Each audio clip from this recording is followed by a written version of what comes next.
Hi అందరికీ నమస్కారం. Welcome to signal TV digital. నేను మీ యాంకర్ జాస్మిన్.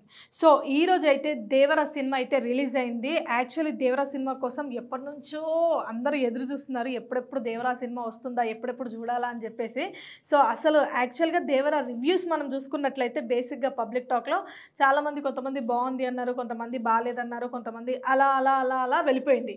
సో యాక్చువల్గా నేను చూసిన దాంట్లో దేవర ఎలా ఉంది సినిమా అనేదానికి అంటే అసలు సినిమా ఎక్కడి నుంచి స్టార్ట్ అయింది, ఎక్కడ ఎండ్ అయింది, అసలు మిడిల్ పాయింట్లో ఏం జరిగింది అనేది అయితే అసలు ఓవరాల్గా సినిమా కాన్సెప్ట్ ఏంది అని చెప్పేసి అయితే నేను మీకు చెప్తాను.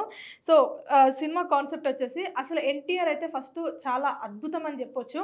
ఎందుకంటే చాలా ఒక గత 6 years తర్వాత ఇప్పుడు మళ్ళీ సింగిల్గా ఒక సినిమా తీసిండు దేవర.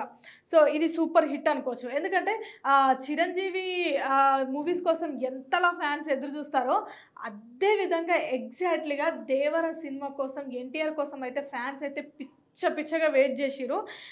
సో ఓవరాల్గా సినిమా అయితే వచ్చేసింది. అసలు సినిమా ఎట్లుంది ఏంది అని చెప్పేసి అయితే నేను చూసిన దాంట్లో ఎట్లుంది సినిమా అనేది నేను చెప్తా. యాక్చువల్లీ ఎన్టీఆర్ ఇక్కడ వచ్చేసి ఏదైతే మనకి సముద్రం మెయిన్గా వచ్చేసి దేవర కాన్సెప్ట్కి ఫస్ట్ మనకి టీజర్ వదిలినప్పుడే ఒక సముద్రం చూపిస్తారు, ఒక కత్తి చూపిస్తారు, రైట్. అక్కడ మెయిన్ పాయింట్లు అనేది ఉంది. మనకి టీజర్లో ఏదైతే ఎన్టీఆర్ వచ్చేసి మనకి అక్కడ వాటర్, సముద్రం దగ్గర వాటర్ వస్తూ ఆ కత్తి పట్టుకొని అది ఏదైతే ఉందో సినిమా కూడా దాని చుట్టే తిరుగుతుంటుంది, దానివల్లనే కొన్ని జరుగుతుంటాయి. సో ఓకే, ఓవరాల్గా సినిమాలోకి మనం వెళ్తే ఆంధ్రప్రదేశ్ తమిళనాడు బార్డర్లో ఏదైతే ఆంధ్రప్రదేశ్ తమిళనాడు బార్డర్లో రత్నగిరి అని చెప్పేసి ఒక ప్రాంతం ఉంటుంది. ఆ ప్రాంతం దగ్గర 4 ట్రైబల్ ఏరియాస్ ఉంటాయి అన్నమాట. 4 ఊర్లు ఉంటాయి.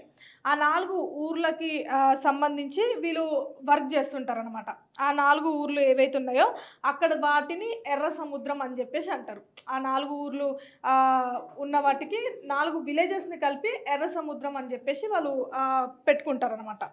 సో ఆ ఎర్ర సముద్రం దగ్గర ఎక్కువగా వీళ్ళు దేనికోసం ఫైట్ చేశారంటే అప్పట్లో ఇది మొత్తం బ్రిటిష్ కాలం చరిత్ర. ఈ దేవర సినిమాలో మొత్తం వచ్చేసి ఓవరాల్గా వాళ్ళు ఏం చూపించారంటే బ్రిటిష్ కాలంలో నాటి చరిత్రని వాళ్ళు ఈ చోట మనకి చూపించడం జరిగింది. సో ఇక్కడ ఈ 4 విలేజెస్ ఏవైతే ఉన్నాయో దాన్ని ఎర్ర సముద్రం అని చెప్పేసి అంటారు. అక్కడ వీళ్ళు వచ్చేసి ఏం చేస్తారంటే బ్రిటిష్ వాళ్ళు ఏదైతే వీళ్ళ సంపద అప్పుడు ఏదైతే వీళ్ళు సంపాదించుకున్నారో, అప్పుడు ఏదైతే వీళ్ళు దాచిపెట్టుకున్నారో వాళ్ళు ఏవైతే తీసుకెళ్ళిపోతారో బ్రిటిష్ వాళ్ళు, అప్పుడు ఈ 4 ఊర్లు అనేవి ఫైట్ చేస్తాయి అన్నమాట. ఫైట్ చేసి వాళ్ళ సంపద కానీ అవన్నీ ఏదైతే తీసుకుంటారో వాటన్నిటిని వెనక్కి తెచ్చుకుంటారు. సో ఇలా అప్పుడు కాలం చరిత్ర నుంచి బ్రిటిష్ చరిత్ర అనేది రన్ అవుతూ ఉంటుంది మూవీలో. సో ఇది వచ్చేసి సినిమా మొత్తం బ్రిటిష్ నుంచి వెళ్ళిపోతుంటుంది. ఇలా వెళ్ళిపోతున్నప్పుడు దేవర ఏం చేస్తాడంటే, దేవర వచ్చేసి ఎన్టీఆర్ అనమాట. ఈ 4 విలేజెస్కి 4 లీడర్స్ ఉంటారు. సో ఆ 4 లీడర్స్ వచ్చేసి మనకి మూవీలో మెయిన్గా 4 గ్యాంగ్స్ ఉంటాయి. సో 4 విలేజెస్కి 4 లీడర్స్ వచ్చేసి దేవర ఒకరు, సైఫ్ అలీ ఖాన్ ఒకరు, ఆ తర్వాత శ్రీకాంత్ ఒకరు, హారా సంచయ్ ఒకరు. సో వీళ్ళు 4 గ్రామాలకి లీడర్స్గా ఉంటారు. సో మొత్తం వీళ్ళే చూసుకుంటారనమాట. సో అసలు వీళ్ళ వర్క్ ఏంద్రా అని అంటే వీళ్ళు ఏం చేస్తుంటారంటే ఆ 4 విలేజెస్కి సంబంధించి వీళ్ళు ఏదైతే ఇక్కడ సముద్రం ఏదైతే ఉంటుందో ఆ సముద్రంలో నుంచి వీళ్ళు ఎక్కువగా ఏం చేస్తుంటారంటే వీళ్ళు బతకడానికి అక్కడ ఏదైతే 4 ఊర్ల నుంచి వీళ్ళు ఏదైతే వర్క్ చేస్తుంటారో లీడర్స్ వాళ్ళు అక్కడ ఏం చేస్తారంటే అక్కడ వచ్చే ఆయుధాలు కానీ ఇవన్నీ అక్రమంగా వచ్చే ఆయుధాలు, ఈ ఆయుధాలని వీళ్ళు తీసుకోవడము, ఈ ఆయుధాలను వీళ్ళు సేల్ చేయడము సముద్రంలో నుంచి.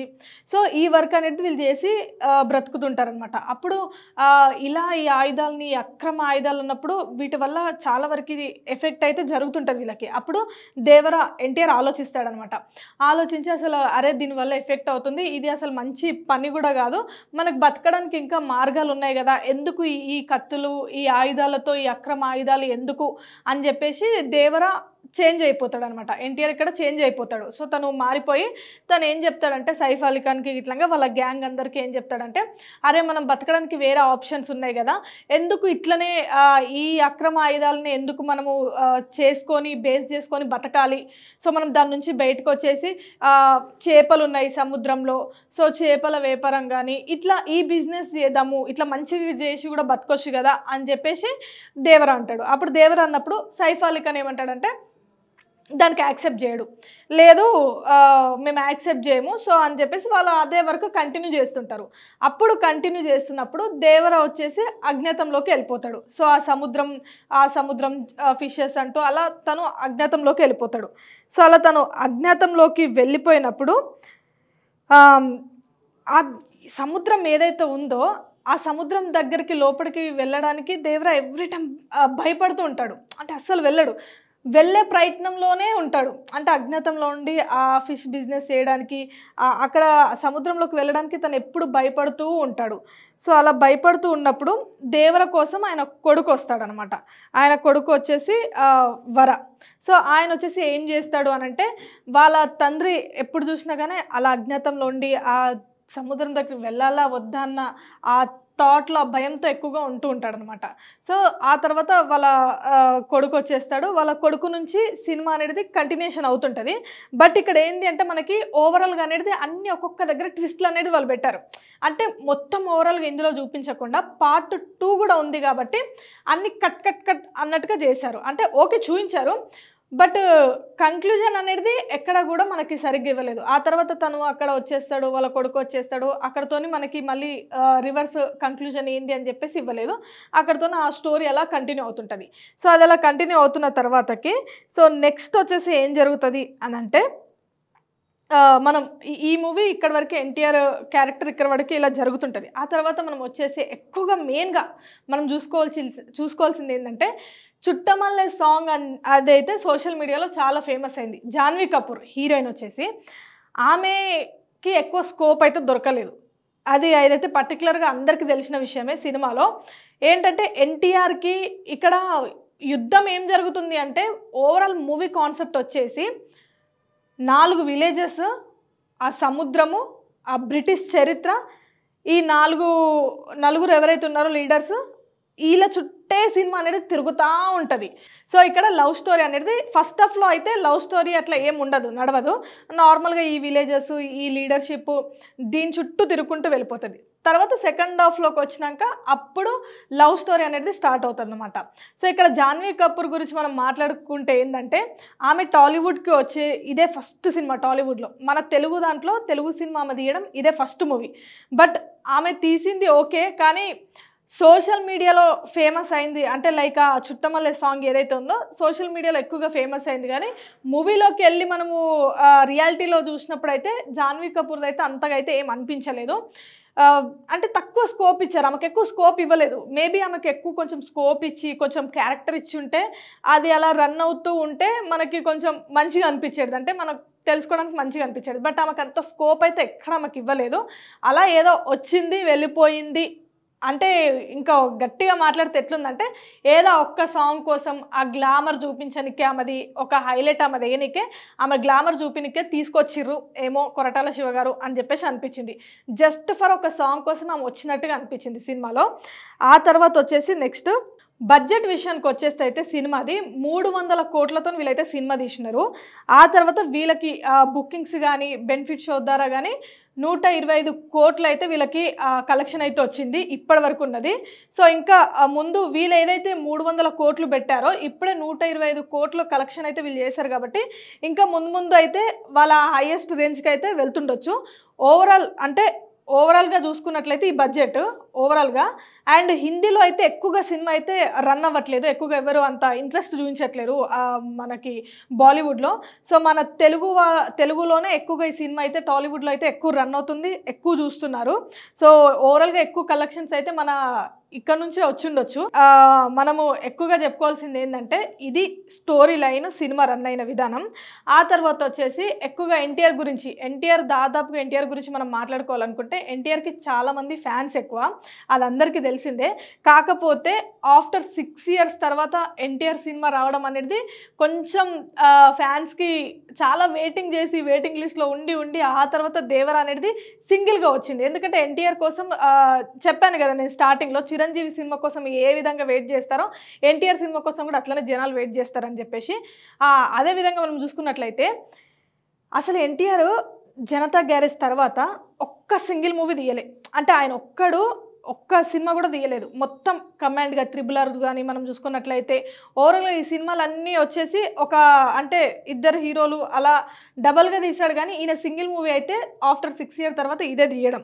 సో ఇంకొకటి ఏంటంటే మనం ఇక్కడ చూసుకున్నట్లయితే రాజమౌళితో హిట్ పడిన హీరోలు తర్వాత ఏ సినిమా తీసినా అట్టర్ ఫ్లాప్ అనే చెప్పుకోవచ్చు. అంటే వాళ్ళు ఎంత పెద్ద హీరోలైనా కానీ. ఎగ్జాంపుల్ మనం చూసుకున్నట్లయితే రీసెంట్గా త్రిబులర్ సినిమా ఫుల్ హిట్ కొట్టింది. హిట్ కొట్టిన తర్వాతకి రామ్ చరణ్ వచ్చేసి ఏం సినిమా తీసిండు, ఆచార్య సినిమా తీసిండు. ఆచార్య సినిమా అట్టర్ ఫ్లాప్ అని చెప్పుకోవచ్చు. అంటే ఏదో నడిచింది అలా అంతే, దానికి ఫ్లాపే ఎదురైంది. ఆ తర్వాత వచ్చేసి ప్రభాస్ చాలా ఫేమస్, చాలా ఫ్యాన్ ఫాలోయింగ్ ఎక్కువ. అండ్ ఆయనకి బాలీవుడ్లో కూడా బయట కూడా మనం చూసుకున్నట్లయితే వేరే ఇండస్ట్రీలో చాలా బడ్జెట్ పెట్టి ఆయన తీసుకుంటారు. కానీ రాజమౌళితో సినిమా బాహుబలి తీసిన తర్వాతకి ఈయన సాహో తీశాడు, ఇంకొకటి వచ్చేసి ఆదిపురుషి సినిమా కూడా తీశాడు. ఇవి రెండు కూడా అట్టర్ ఫ్లాప్ అయినాయనే చెప్పుకోవచ్చు. కానీ కొరటాల శివ గారు త్రిబుల్ తర్వాత మన రామ్ చరణ్ గారితో సినిమా తీసినారు ఆచార్య, అది ఫ్లాప్ అయింది. మళ్ళీ ఆ తర్వాత ఈయన ధైర్యానికి అయితే అసలు మనం మెచ్చుకోవచ్చు. ఆ తర్వాత మళ్ళీ ఎన్టీఆర్తోనే ఇప్పుడు మళ్ళీ ఈ సినిమా దేవర తీసిండు. కానీ దేవర మాత్రం ఎన్టీఆర్కి హిట్ ఇచ్చిందనే చెప్పుకోవచ్చు. ఎందుకంటే ఫస్ట్ డే కలెక్షన్స్ ఇలా ఉంటే ఈరోజు కలెక్షన్స్ జస్ట్ ఇప్పుడు ఆఫ్టర్నూన్ వరకు ఈ బెనిఫిట్ షోస్ వీటి ద్వారానే ఇంత కలెక్షన్ ఉంటే వరల్డ్ వైడ్గా. సో ఇంకా ముందు ఇంకా ఈ 2-3 డేస్లో ఎక్కువగా ఉంటుంటారు కాబట్టి ఖచ్చితంగా వాళ్ళు పెట్టిన బడ్జెట్ అయితే రీచ్ అయిపోద్ది. అలాగే హిట్ పడిందని చెప్పుకోవచ్చు. ఎందుకంటే ప్రభాస్ కానీ రామ్ చరణ్ కానీ రాజమౌళితో తీసిన తర్వాతకి అన్ని ఫ్లాప్లు అయినా కానీ మళ్ళీ కొరటాల శివ ఈయనకి డైరెక్ట్ చేయడం కానీ ఈయనతో సినిమా తీయడం కానీ అసలు హైలైట్ అని చెప్పుకోవచ్చు. సినిమా కూడా ఓవరాల్గా చూసుకున్నట్లయితే సూపర్ హిట్ కొట్టబోతుంది. అది మనం చూస్తున్నాము బయట పబ్లిక్ కానీ సో సినిమా కానీ. సో మీరు కూడా ఒకసారి వెళ్ళి సినిమా చూస్తే మీకు అర్థమవుతుంది. అంటే మనం చెప్పే రివ్యూస్ కంటే మీరు కూడా వెళ్ళి అంటే అరే వాళ్ళు చెప్తున్నారు వీళ్ళు చెప్తున్నారు అని కాకుండా మీరు కూడా ఒకసారి వెళ్ళి సినిమా చూస్తే మీకు అర్థమవుతుంది. ఎందుకంటే దేవర అనేది ఏదో లవ్ స్టోరీ లేదంటే ఏదో ఒక రొమాన్స్ ఈ ఫ్యామిలీ ఓరియంటెడ్ ఈ టైప్ ఆఫ్ వర్షన్స్ కాదు. మొత్తం వచ్చేసి ఒక బ్రిటిష్ చరిత్రని చూపిస్తూ ఆ 4 గ్రామాలు, ఆ ఎర్ర సముద్రము, ఆ ఆయుధము, నెక్స్ట్ వచ్చేసి ఈ ఫిష్ బిజినెస్ కానీ సో దీనిపైన సినిమా అనేది రన్ అవుతూ ఉంటుంది అనమాట. సో పార్ట్ 2కి వచ్చేసి ఓవరాల్గా మనకి కంక్లూజన్ ఏమి ఇచ్చారంటే దీనికి మాత్రం ఒక సినిమా అయితే మనం ఎగ్జాంపుల్ తీసుకోవచ్చు. ఇప్పుడు డీజే టిల్లు మనం చూసుకున్నట్లయితే డీజే టిల్లు అక్కడి వరకు ఎండ్ అయిపోతుంది. అరే దీనికి పార్ట్ 2 ఉందా అని అంటే సపరేట్ వర్షన్. ఇంకా అది డీజే టిల్లు వేరు అంటాము, టిల్లు స్క్వేర్ వేరే ఉంటుంది. అంటే 2 సినిమాలకి కంక్లూజన్ పాయింట్ లాగా అయితే రన్ అవ్వదు. అది డిఫరెంట్, ఇది డిఫరెంట్. సో సేమ్ ఎగ్జాక్ట్లీగా దేవర కూడా వచ్చేసి ఏంటంటే మనకి ఓవరాల్గా ఈ ఫస్ట్ పార్ట్లో ఏదైతే రన్ అవుతూ ఉంటుందో ఎక్కడ కూడా మనకి ఒక కంక్లూజన్ కానీ అంటే అరే ఈ సినిమా ఇక్కడి వరకే బాగుందిలే అంటే మనం జెన్యూన్గా చెప్పుకోవాలంటే ఏంటంటే ఫస్ట్ హాఫ్ మొత్తం మంచిగా నడిచింది. సెకండ్ హాఫ్కి వచ్చేసి కొంచెం అక్కడక్కడ కొంచెం ల్యాగ్ అనిపించింది. ఎందుకంటే అరే ఏంటిది అంటే నార్మల్గానే వెళ్తుందిలే అనిపించింది. తర్వాత మళ్ళీ ఎత్తిపడేసింది అసలు. తర్వాత మళ్ళీ సూపర్ అనిపించింది. సో ఇదంతా మళ్ళీ మనం చూసుకున్నట్లయితే కంక్లూజన్లో ఇది పార్ట్ 2 వరకు వెళ్ళే వర్షన్ లాగా ఉందా అంటే అరే ఇది ఇక్కడతోనే మళ్ళీ అది సపరేట్ వర్షన్ అన్నట్టుగా అనిపించింది. సో కనెక్టివిటీ అనేది అంతకైతే ఏం లేదు, అలా కట్ అవుతూ వచ్చింది. బట్ ఓవరాల్గా అయితే ఇప్పటివరకు అయితే ఈ పార్ట్ 1 దేవర అయితే super hit. So next part 2 ఎలా ఉంటుంది ఏంటి అని చెప్పేసి చూడాలి ఇంకా.